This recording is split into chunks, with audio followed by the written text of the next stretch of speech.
Welcome to Pussy Power.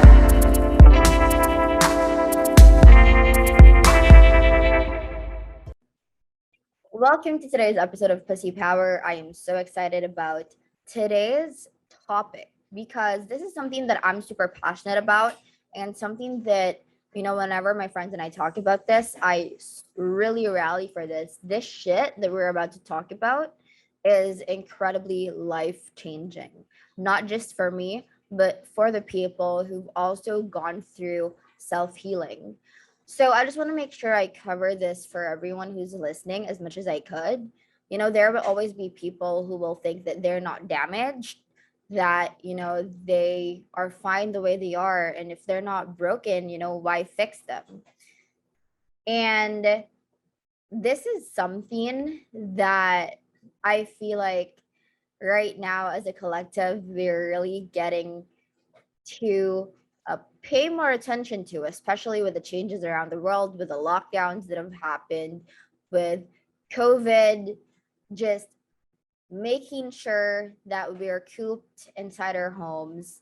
And, without the usual distractions that we usually would have if we were in normal times, maybe before our comforts lied in being able to see our friends every weekend, being able to have fun and party and do all those things. And right now, in the times that we're living in, we're not really able to do those things as much as we have in the past. So obviously, that gives us a lot of time to ourselves, a lot of time to think, and just space to really look within ourselves, space to really just be able to reflect, something that we haven't been able to do before because there were so many distractions. So, self healing is something that I personally owe um, a lot of gratitude to because it's been able to really help me have a better quality of life no matter what challenges I experience along the way. And if you're new to this, I'm going to be putting this into context for you, right?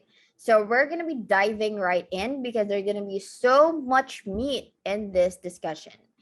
So I want you to just imagine yourself as a baby when you were younger, when you were a child between the ages 0 to 7, we're like sponges, right? You may imagine yourself being super adorable in your crib, just, playing with toys and making everyone smile around you.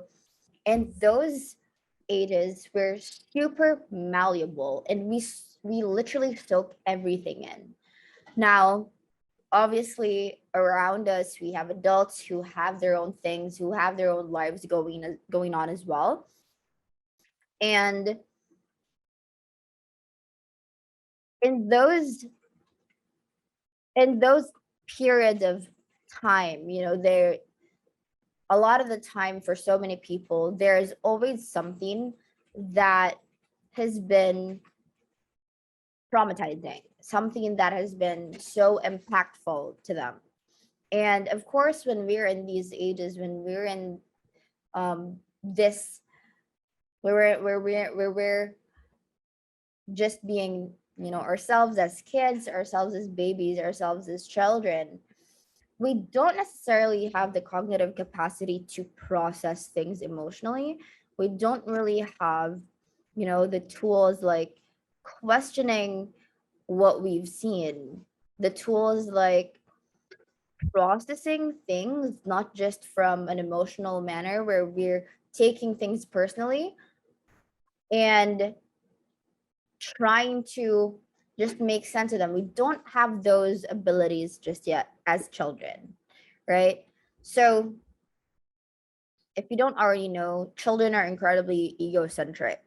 So, we feel as though when we were kids, we feel as though the world revolves around us. Okay, if we're hungry, we cry. If we're happy, we cuddle with our parents, or they make jokes and we laugh and just everything revolved around us. Bought, we just brought this bundle of joy and terror to everyone that we were around. And that was pretty awesome. That had its perks too. You know, when we were hungry, we got breastfed. I mean, most of us who've had the privilege of having um, a decent infanthood. Now, during those stages, there's always a couple of events that happen that impact the way we make decisions when we're adults. So I'm going to be taking this abstract concept and making it a little more concrete for you guys. Because the thing that we may not be really aware of is whatever event happened to traumatize us, or whatever event happened to really impact us to this day, may have stemmed from childhood. And it really depends on what story we've told ourselves at the ages of 1 or 4 or 5 that shape the way we think, shape the way we act, and shape the way we relate with other people. So, for example, right, all this is like blah, blah, blah, blah, blah shit, abstract shit. We're going to be making this concrete. So, for example, when I was 4, my parents split up, and it was pretty violent. I literally saw my mom having like a knife in her hand and pointing it at my dad, and then my dad did something awful to my mom as well. And I literally witnessed that at the age of 4. And that was a pretty traumatizing event because my, what I've seen as a child, I literally saw my mom with tears running down her eyes, and I was like crying because I knew she was like sad and she was hurt. And at that time, I formed a story about that event that I, right now, sometimes I'm unconscious that this story that I've formed from that event drives the decisions I make today. So I recently just discovered this, and I was just like, holy fucking shit, right? It's like, holy fucking shit. Because I was kind of like wondering why, to this day, as a 22-year-old adult or young adult, whatever, why, whenever there's a problem, I had the tendency to flee. I had the tendency to go away, to just hide and not face that problem. I would wonder why, when I have something coming up, I would always feel this like weird, heavy emotional weight, even if the problem isn't that big. And after just ruminating about this, after just reflecting, I have a theory. And that theory is, maybe I associate the emotional weight that I've experienced when I was 4, when I saw my mom and my dad fighting, when I saw how my mom wasn't able to defend herself, and um how my mom decided to just flee in the middle of the night and be gone the day after, so my dad wouldn't be able to um, be with us anymore. I feel like that event has somehow, still to this day, unconsciously driven me in that when I have problems, I would want to run away. When I have problems, even though they're not as big, I would feel so emotionally bogged down by them. And that's what I mean when I say that the things that have happened in the past, the things that, we've witnessed as children, still to this day drive our actions, still to this day drive how we relate to ourselves and with other people. So obviously, as we journey through life, life with its different flavors, life with its different um, cycles and seasons, we accumulate shit, right? Sometimes we accumulate good shit, like good parenting, independence, security from childhood. And sometimes we accumulate shit, as in shit that stinks, shit that we do not necessarily enjoy, but still somehow make up the rest of us. And it's like we're accumulating so much baggage from the ages of 0 to whatever age we are right now. And it's like imagine yourself being like a garbage collector. And usually garbage collectors are able to dump their shit to like a dump site so that they're able to um, collect new shit and then dump them and collect new shit and dump them again. Now with us, because we're flawed and awesome as we are, we're human. And these things that we accumulate, the shit that we accumulate, it's not always conscious. It's not always tangible. It's not always something that you're aware of. These things can be like bed bugs. If you know how bed bugs bite and how uh, they're almost really invisible to the eye, our unconscious traumas are like that. The shit that we've accumulated, they're like garbage, but we don't know that we're accumulating garbage. We don't know that we're garbage collectors. So we're not able to process the garbage, the shit that we've collected. We're not able to collect them down. We're not able to stop holding on to them because we don't even know, we're not even aware that we are holding on to them. Right? Then what happens next, right? We start accumulating all the shit, we start accumulating all this baggage. What happens next usually is we start unloading our shit to other people. Now, how does this look like? We then start to project insecurities. It's like, hey, I don't really know if I'm good enough for you, because maybe at childhood we've always been used to proving ourselves to one or both parents, and we carry that when we're relating to other people in friendships, in um, romantic relationships, in ways that we relate to them, and we project the insecurities, the traumas that we've had when we were younger in our adult relationships. So, examples of this would be fear of abandonment. When you're, I mean, you guys probably know some people who are so good, so amazing, but they're just in shitty fucking relationships. They're just holding on to this toxic relationship that, is awful for them, that's really bringing them down in a lot of ways in life, but they cannot seem to let that relationship go because they have a fear of being abandoned. They have a fear of loss. It's like it's a visceral fear that they would rather stay in that relationship that's not good for them, as opposed to feel like they're abandoned, as opposed to feel the intense emotional repercussions of leaving that relationship, although they might know that this person is an asshole, this person they're with is a fucking cheater, but that fear of loss, that fear of abandonment is still driving them to this day, and that's why they choose to stay in that relationship instead, because they just could not imagine the hurt, the pain they would feel if they're out of their relationship, right? So another common one are trust issues. Those people, I think I'm in this bracket.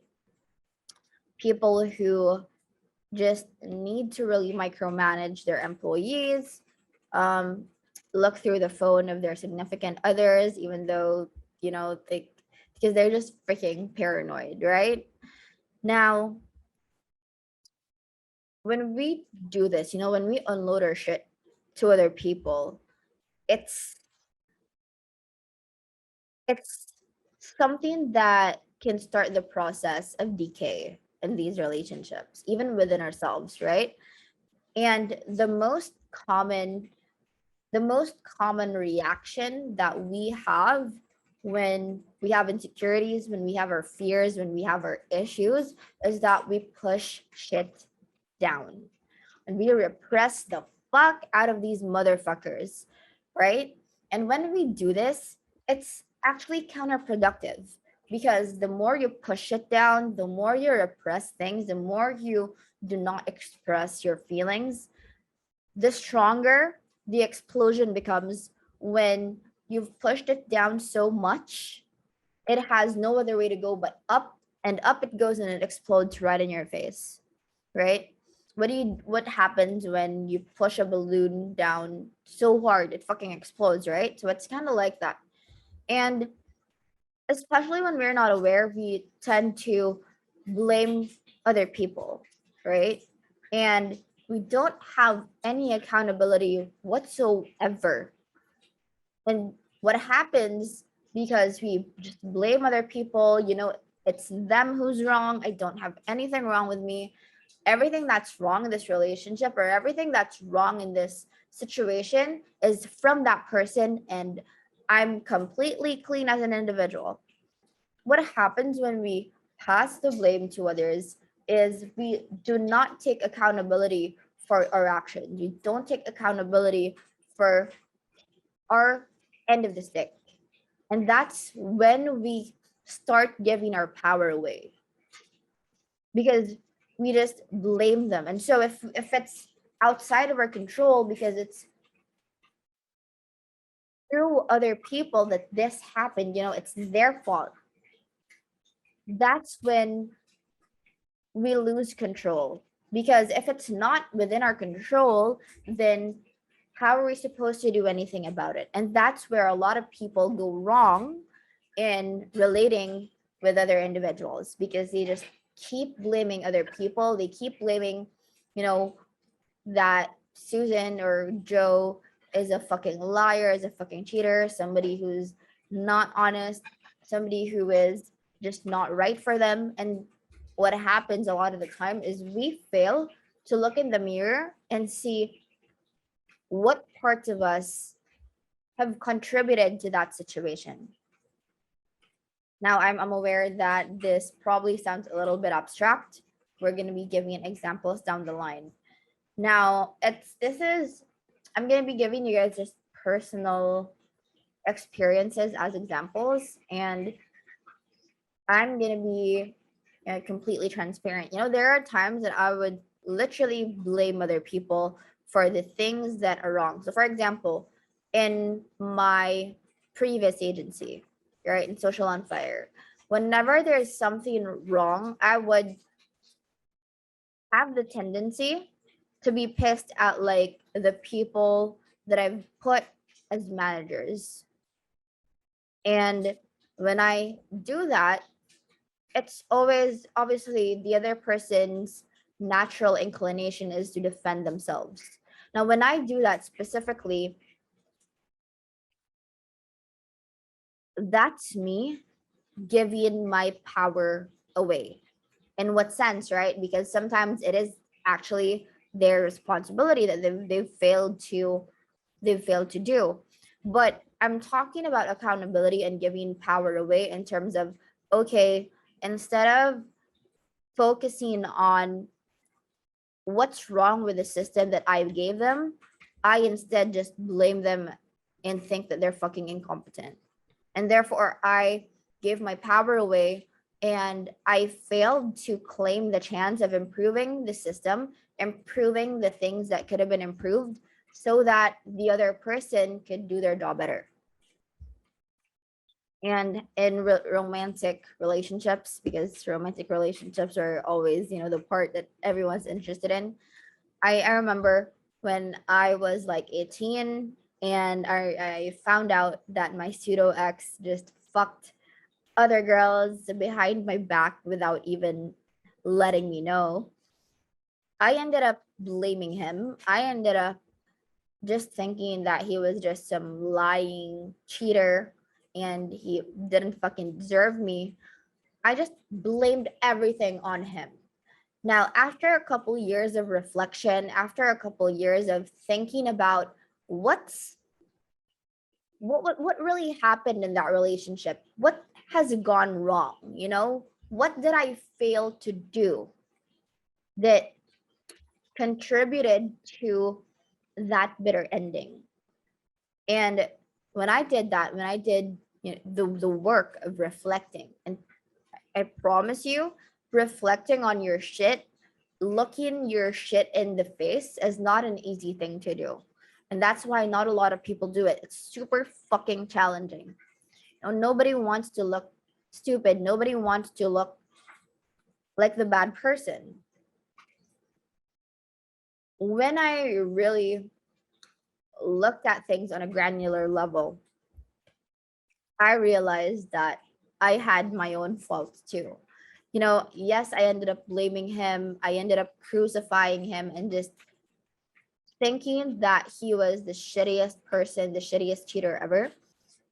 And when I really thought about it, I realized that I had my own faults. A, I didn't really listen. B, I didn't really even ask. When he would express some things that I didn't necessarily agree on, I would just swallow it and not even speak up for myself.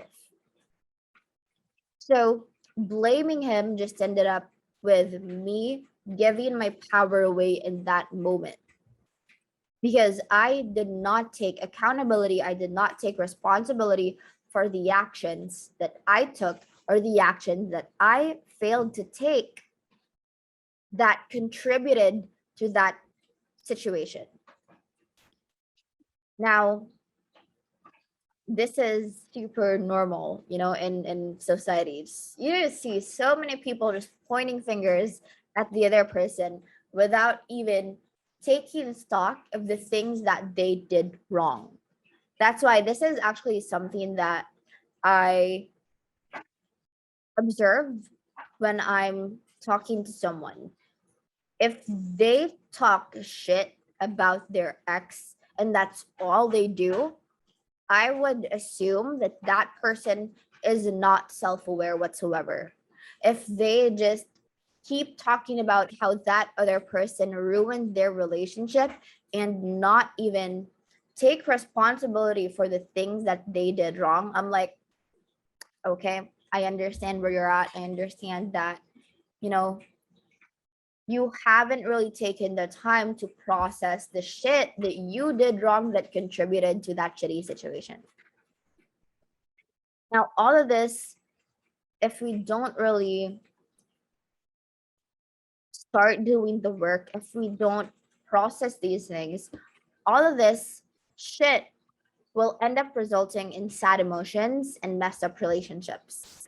And that's why we need to heal ourselves, right? We brush our teeth in the morning, we brush our teeth at night, we make sure we have our dental hygiene, our physical hygienes in check, but we never do the same when it comes to our emotional hygiene.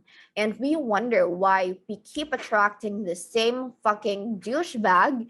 We wonder why the right lady never comes. It's like, how the fuck are you supposed to accommodate that person when you have so much shit within yourself that you haven't dealt with?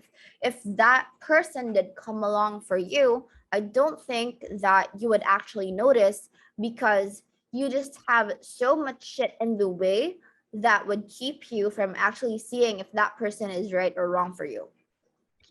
And this is not something that is being taught at school, unfortunately. But I believe that we are taking strides as a collective to start talking about these things, okay? And my goal for this podcast is to start conversations, to just spread awareness on the things that's making life a little bit more complicated than it has to be. What does healing yourself actually mean? Some of you here may be completely new to this, and you might be wondering, okay, sure, I understand the problem. I have so much shit that I haven't processed that is affecting, the people in my life. What do I do next? Healing yourself really just means being aware of your unconscious drivers, your unconscious trauma, so that they do not direct you, so that they do not control your lives anymore. It's just a matter of processing your shit so that your shit is not in the driver's seat of your life. I remember being in therapy last year, and I was talking to my therapist about my anger issues. How when my team fucks up, I just blow it out of proportions, and I would literally just be livid and not be nice to everyone. Now, what I processed there was that, to make the long story short, it's not actually the 21-year-old Angela who got mad, right? It's the 4-year-old me who felt like she wasn't in control, who felt like she didn't have the power in the situation, who felt like the people around her just fucked up and just didn't care. So, one question you could ask yourself when you're trying to process things is, who is in the driver's seat right now? Is it you, or is it a past version of yourself? Is it a younger version of yourself who hasn't been able to process the shit that he or she has dealt with? All of this starts with one thing, okay? Because yes, we could play victim for the rest of our lives, but really, what kind of life would we be living if we chose that path? So many people will choose that path, like I would definitely just let them be if they're happy with their lives, which I doubt they are. So, all of this, if you are someone who is willing to take the other path that is more challenging, that is not a path that everybody is willing to take, but will honestly give you a better quality life, a better quality set of relationships, not just with others, but with yourself. All of it starts with one thing, and that is awareness. You cannot be controlled by something that you're already aware of. Okay. And this is what people would call bringing the unconscious to the conscious. So if you're aware that you have anger issues, if you're aware that you have this deep rooted fear of abandonment, this deep rooted fear of not being independent, then you don't let those fears control you anymore, because now you can process them. Now you understand where they're coming from. And now you have a choice.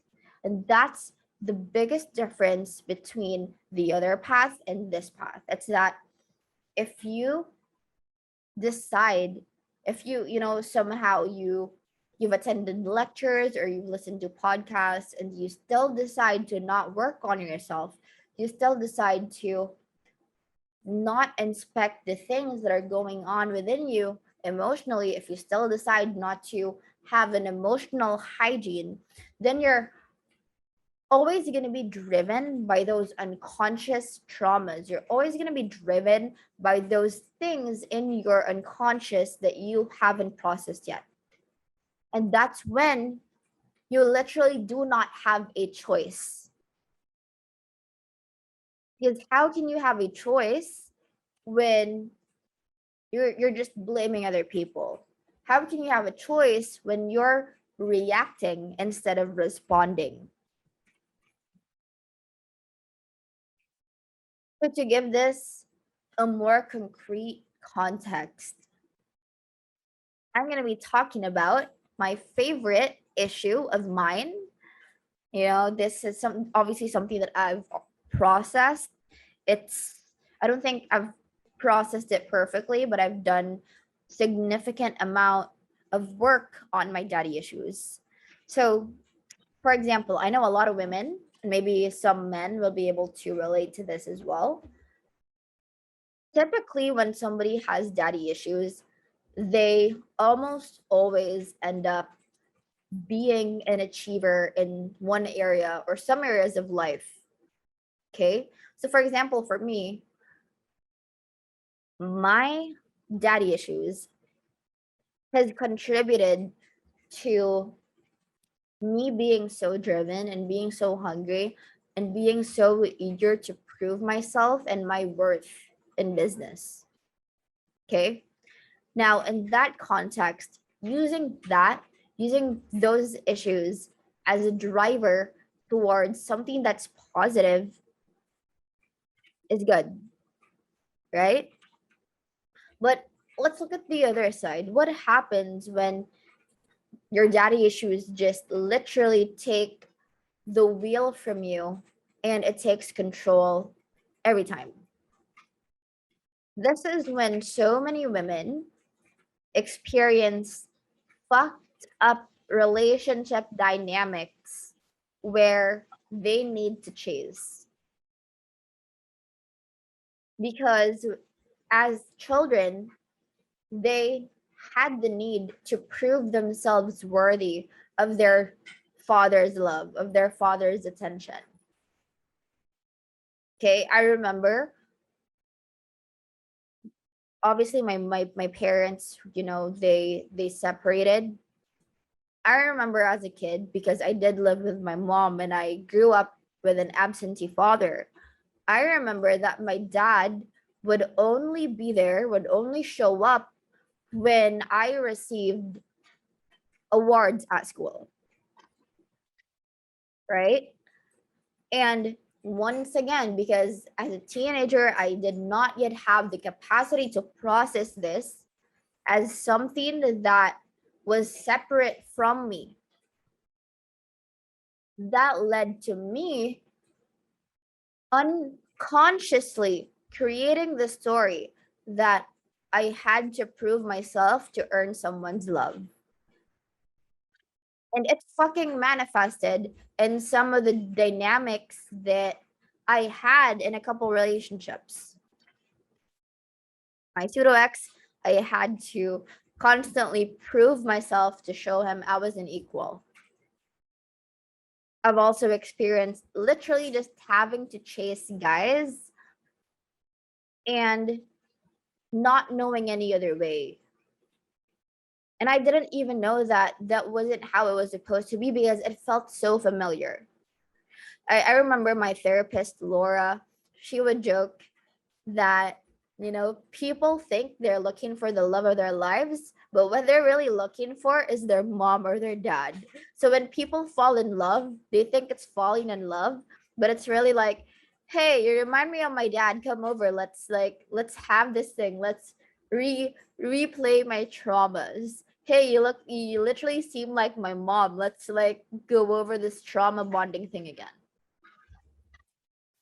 And that's how, unconsciously, if we really choose to just let these things stay down there, stay uninspected, that's how they're going to keep taking control of our lives, taking control of the things that we're not fucking happy with.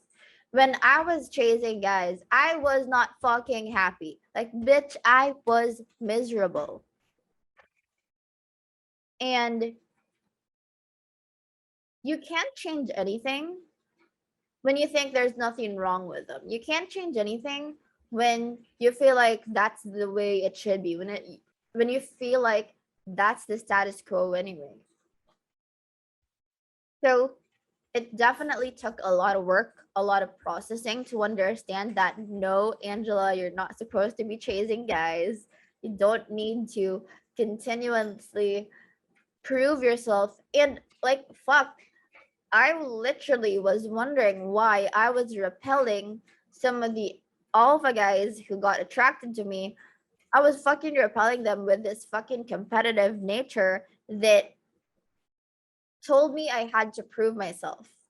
Right? Masculine energy was my default, not because it was a choice, but because it was what I felt I needed to have. It was what I felt I needed to be in to earn somebody's love. Right? Masculine energy, that's the energy that chases, that's the energy that pierces, that's the energy that achieves.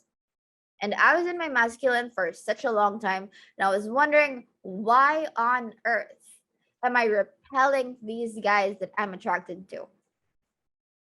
Well, it's because I was in my masculine, and masculine energy is not attracted to masculine energy. Surprise, surprise. And it really took me time and awareness about this to start shifting from my masculine to my feminine. This is so easy to talk to, but the processing of all this shit takes months, years, even decades sometimes. So consider yourself lucky if you're young, if you're starting to develop awareness of this. Consider yourself blessed and favored, my sister, or my man if you are my man. Another relationship dynamic, another example is something that I've already mentioned, abandonment issues, clinging to unhealthy relationships because you'd rather cling to that relationship than experience the pain of being left again.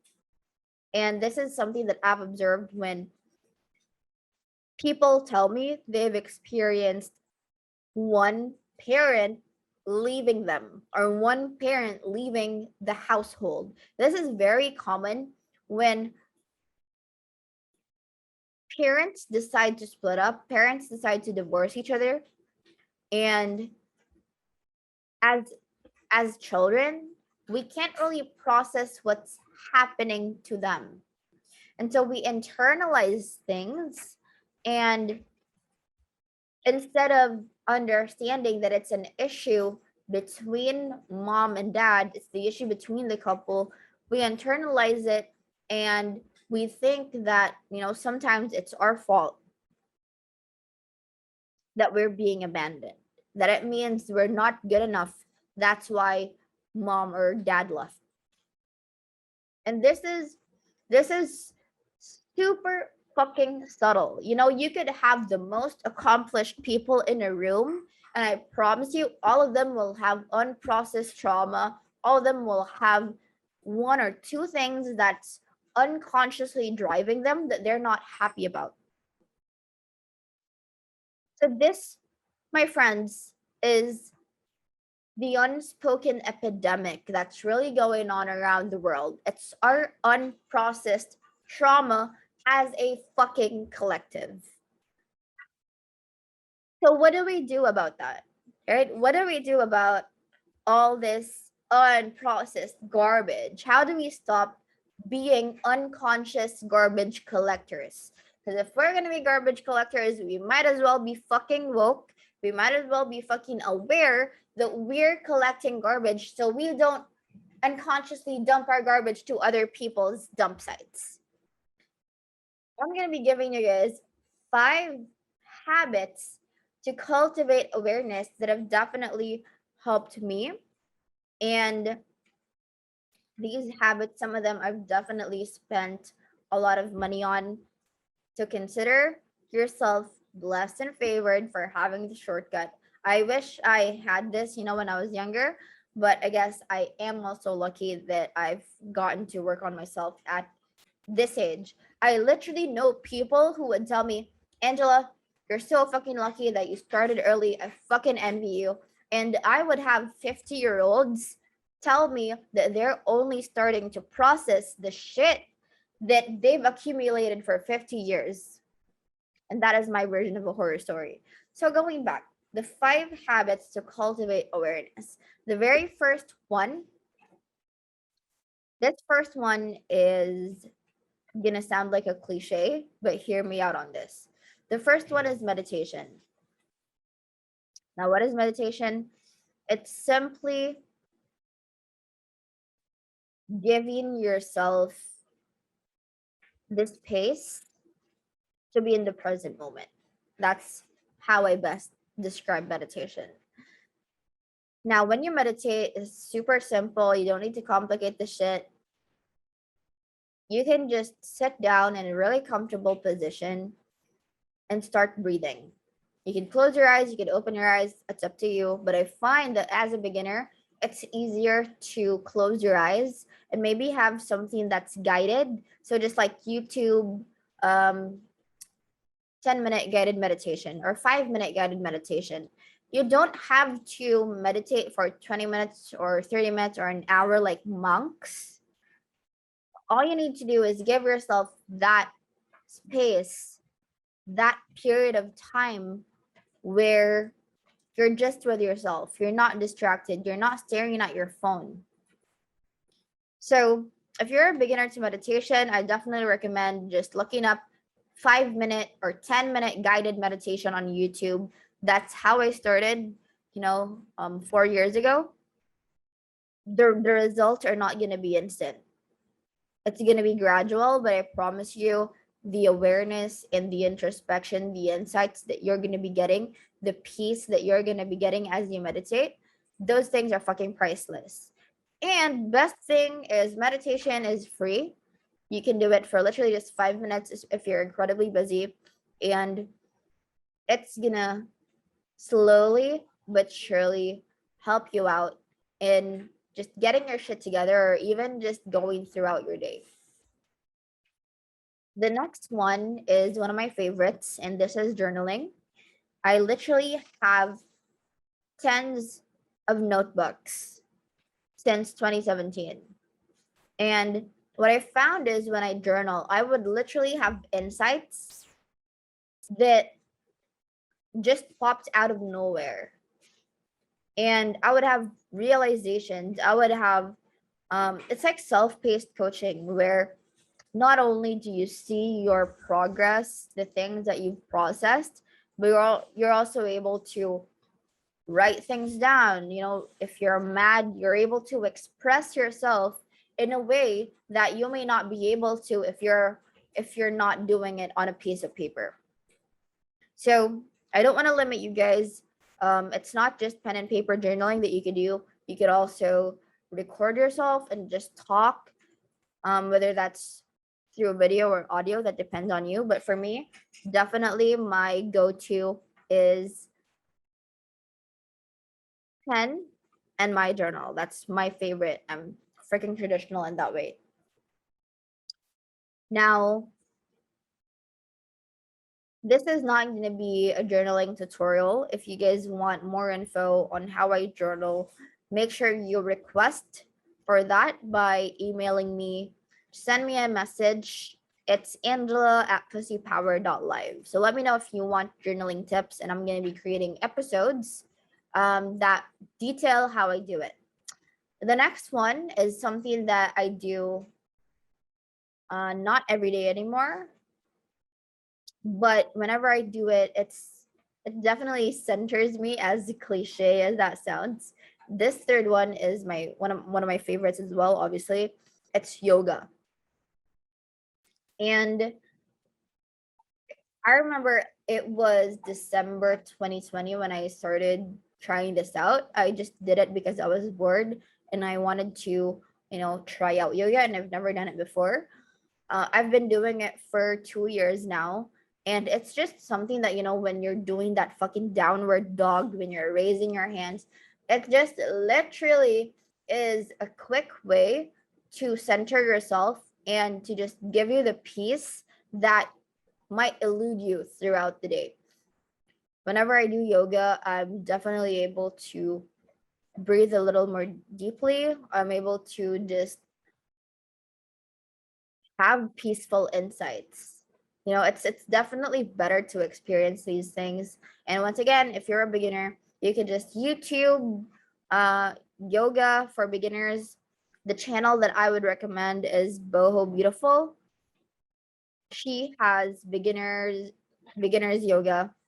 And once again, this is free. It's on YouTube. You can literally just take 10 to 20 minutes of your day and have the peace that you wouldn't otherwise have if you just decided to like spend those 20 minutes scrolling on your social media. So yoga helps with inner peace. It helps with being aware of how you feel within your body. It's something that grounds you in the present moment. So, yep, I'm a fan. All you need is YouTube and a yoga mat. That's all. The fourth one is traveling. This is something that definitely excites me whenever I do this. Whenever I fucking travel, I just feel like I break free from my bonds. I traveled the week after I broke it off with my pseudo ex, and I fucking promise you, I did not even really feel heartbroken at the time. So traveling, what I love about it is it gives you perspective. It's the pattern interrupt that you might not have when you're just staying at home. And yes, this is not free. I'm pretty sure there are ways that you can travel for a more affordable budget. But what I love about traveling is it gives you perspective. It gives you that pattern interrupt where, for example, like a normal breakup would usually just consist of someone lying in bed and just crying their eyes all day and not eating or whatever. But what I found is, especially for me personally, and it might be different for you, going through a breakup and being able to travel during that period of my life, it was able to just help me see how big the world really is. Because sometimes we forget that this person that we had romantic feelings for is not the whole world. You know, we might have just made them our world, but sometimes we forget when, when we're just at home, when we're doing our usual stuff, when we're abiding by our routine, we forget that the world is so fucking big, that there's so much more out there left to explore. And yes, traveling is not cheap, but it's definitely worth it in my books. I love it. It gives me new experiences. It makes it clear that I can always have a fresh start. There's always more out there. That the world is not scarce. There's always an abundance of people, an abundance of experiences, an abundance of adventures that I haven't even been on. And so it's like it makes the heartbreak kind of small in a sense, because on the grander scheme of things, there's just so much more out there that's waiting for you. Another one I want to throw in is having the community, having the support that you need when you're going through something that is challenging. So for me, I've done this through seminars, I've done this through events, personal development ones, and it allows me to see and meet and talk with people, with a community that supports my emotional growth and my healing. So groups like, I think it's Alcoholics Anonymous, Codependence Anonymous, the one that I've attended, Ikapano, those things that just give you a sense of community and give you a sense that you're not alone in this. You're not going through this. You're not going through your journey by yourself. There are other people who are going through similar things as you. And no, it might not solve your problems, but in my experience, it's definitely been something that's comforted me in those trying times. Lastly, this is also not free, but this is an investment that I've spent tens of thousands of dollars on. And I will be the first to say that I definitely believe this is worth it. Yes, it might be tens of thousands of dollars, but the return, the lifetime of pain that it saved me, it's fucking worth it. And this last one is none other than therapy.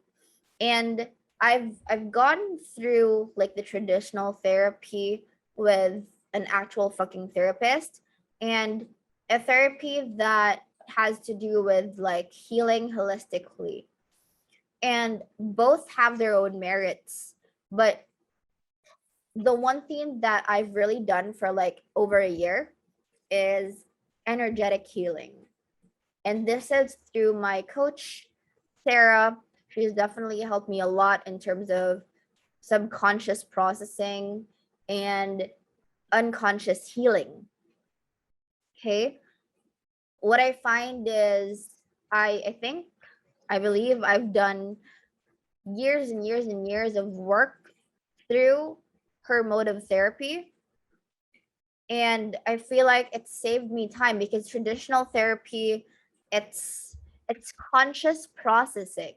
But what I've experienced with energetic healing and holistic healing is it allows you to heal not just your conscious mind, it allows you to process not just consciously but have subconscious processes as well. So this is definitely like in the woo woo side of things, but it's helped me, it's worked for me, and it's worked for my friends.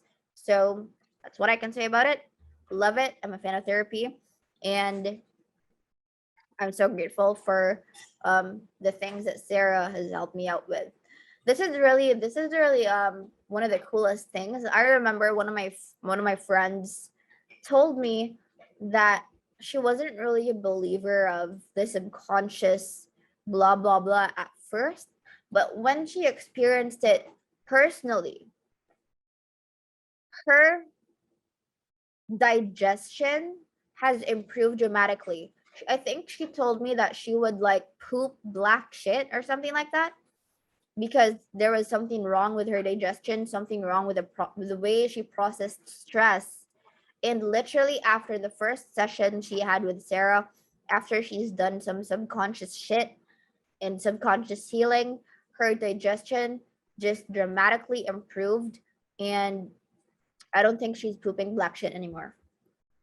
So those are the habits that I would suggest for you to cultivate your awareness. And once again, the first step is always awareness, right? Being aware of the shit that we've accumulated, the things that trigger us, so that we don't act out of fear, we don't act out of anger, we don't act out of trauma.